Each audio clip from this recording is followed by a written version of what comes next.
Cross multiplication చేయగా వచ్చిన values ని మనం క్రాస్ జాయిన్ లో రాసుకుంటామని చెప్పాను అవునా. సో క్రాస్ జాయిన్ చూడండి ఒకసారి నాన్న, ఇక్కడ 2 టేబుల్స్ ఇచ్చాడు.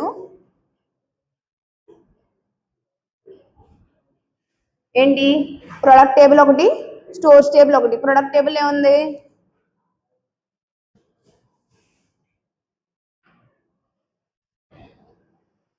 ప్రొడక్ట్ టేబుల్ ఏముందన్న,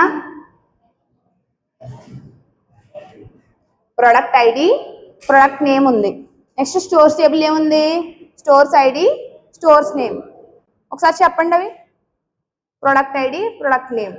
ప్రొడక్ట్ ఐడి ఏముంది 1 2, ప్రొడక్ట్ నేమ్ ఏముందన్న, ప్రొడక్ట్ నేమ్ ఏముంది ల్యాప్టాప్. తర్వాత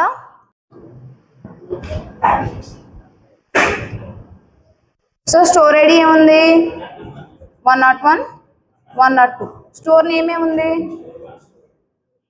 store A, store B. Store A, store B.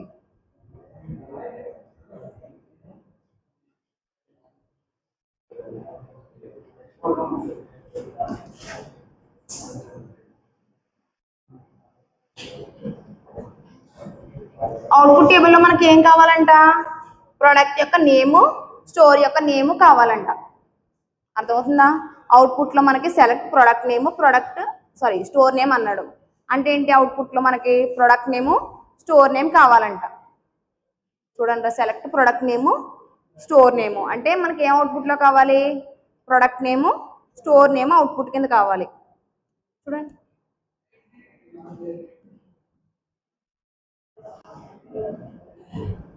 Product name, store name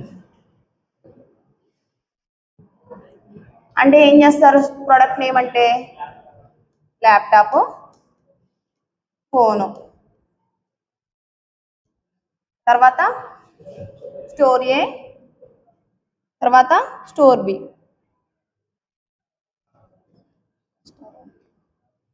ఇప్పుడు దీన్ని ఏం చేయాలి, క్రాస్ మల్టిప్లికేషన్ అనమాట. ల్యాప్టాప్ని స్టోర్ ఏ, స్టోర్ బితోని, తర్వాత ఫోన్ని స్టోర్ ఏ, స్టోర్ బితోని క్రాస్ మల్టిప్లికేషన్ చేయాలి. అవుట్పుట్ ఏమొస్తుంది చెప్పండి, laptop store A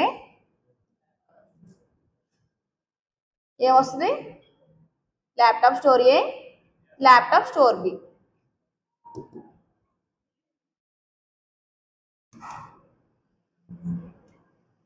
laptop store B. తర్వాత ప్రోడక్ట్, అంతేనా.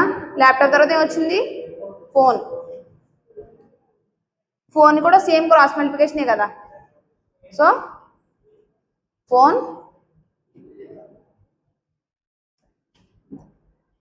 ఫోన్ స్టోర్ ఏ, తర్వాత ఫోన్ స్టోర్ బి. ఇందులో ఏమైనా డిఫికల్టీ ఉందా నాన్న,